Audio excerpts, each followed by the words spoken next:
kuvassa oleva suujarru on tällainen plus 1 dp-malli, joka alun perin suunniteltiin semmoiselle amerikkalaiselle YouTube-papalle, jonka tarkoitus oli koeampua semmoista AR-15 puolituumasta sarjavalmistuksessa olevaa pyssyä. Ja tein tämmöisiä suujarruja, mitkä lisää vaan 1 desibelin. Normaalistihan ne lisää sen 6-7 desibeliä, jotkut jopa 10. Eli rekyylin poistohan tässä on sama ja siihen on syynä tämä suuri nokkalapun alue. Tässä on sitten 3 kammioa, jotka vähän hiljentävät sitä virtausta, painepiikkiä leikkaavat ja vähän venytetään sitä aikajaksoa, niin tämä on koko aika kovasti töissä tuo nokkalappu. Siinä on hyvä hyötysuhde ja sanottaisiko, että melua lisäämättä saadaan se sama rekyylin poisto kuin näissä parhaissa jarruissa. Tämä on vähän reippaammalla reijällä.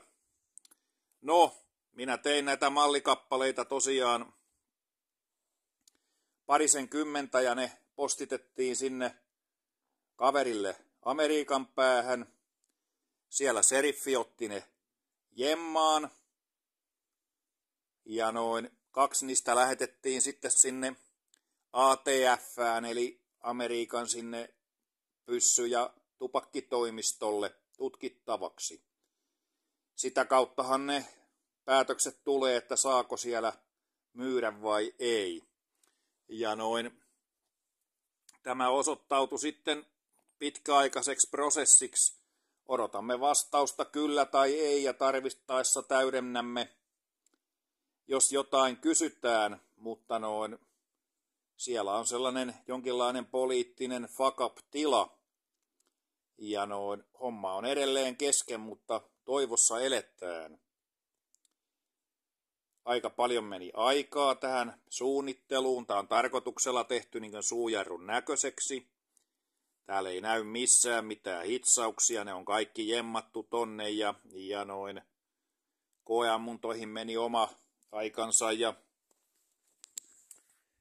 ne mitattiin tuolla P&K:lla sitten muun muassa. Ja jarrut on edelleen tosiaan kanissa siellä ja odottelemme. Mielenkiintoinen prosessi ollut.